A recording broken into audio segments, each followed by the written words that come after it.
So, welcome to this edition of the Native News Update. I'm your host for today's program on Wednesday, December 30th, Paul Demain. Many of the stories right here can also be found at our website at www.indiancountrynews.com. Here are the latest stories from the Associated Press and other Native news sources.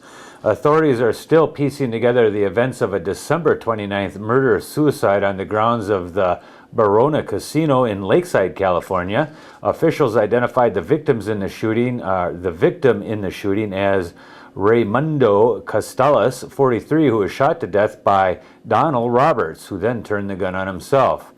Castellas worked as a manager in a commission office at Barona. Authorities reported that Roberts, 38, was fired from his security job with the Barona Gaming Commission in November. Law enforcement sources stated that Roberts was angry that he had been overlooked for another job at a different casino, claiming he blamed it on his former boss because he allegedly gave Roberts a bad performance review. Reports say that Roberts showed up at the Barona Casino complex on December 29th with a gun and went inside the commission office where he told 3 secretaries to leave.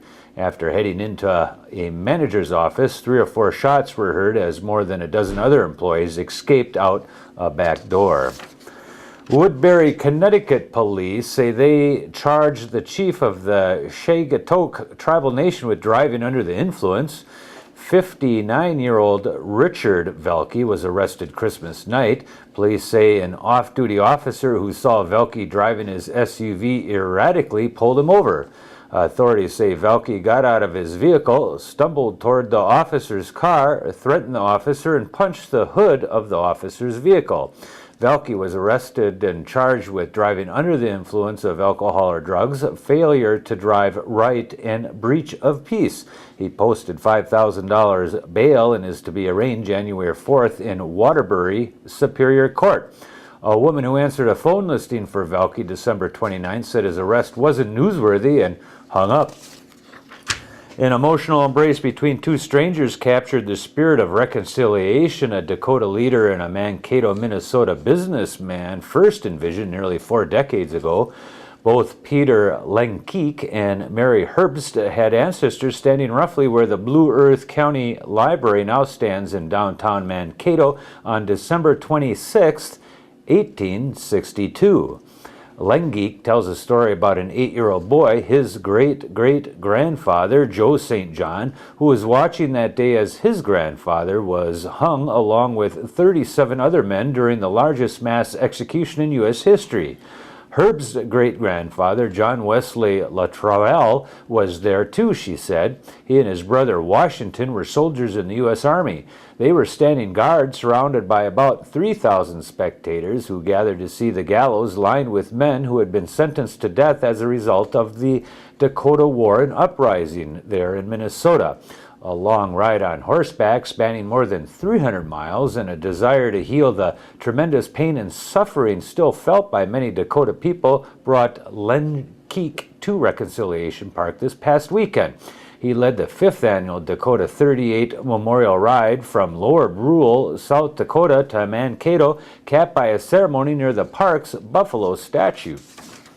The Navajo Nation's first treatment center for people with behavioral health issues is set to open to patients this spring. The plan for the 72-bed Navajo Department of Behavioral Health Services in Shiprock, Arizona was set in motion years ago. The building was dedicated this week and will admit the first 14 male patients by April.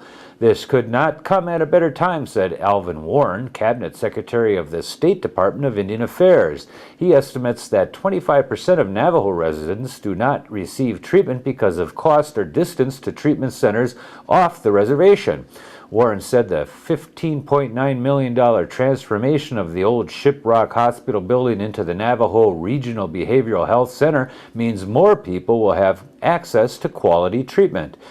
When it's in full operation, the facility will have inpatient beds for 28 men, 18 women, and 6 women with children. It will also house 16 men in transition from the center back to their homes and 6 women in transition as well. 2 western Alaska villages spinning power from small wind turbines say they're saving thousands of dollars a year. "I'm still amazed at what they're doing," said Gerald Cosbrook, president of the tribal government in Perryville on the southern Alaska Peninsula. The tribally owned utility in Perryville installed 10 SkyStream turbines last year for about $100,000, said Cosbrook. In April last year, after the turbines had been up for 5 months, the utility crunched some numbers. The turbines saved an estimated $9,143, and the turbines weren't operating at full power during that period.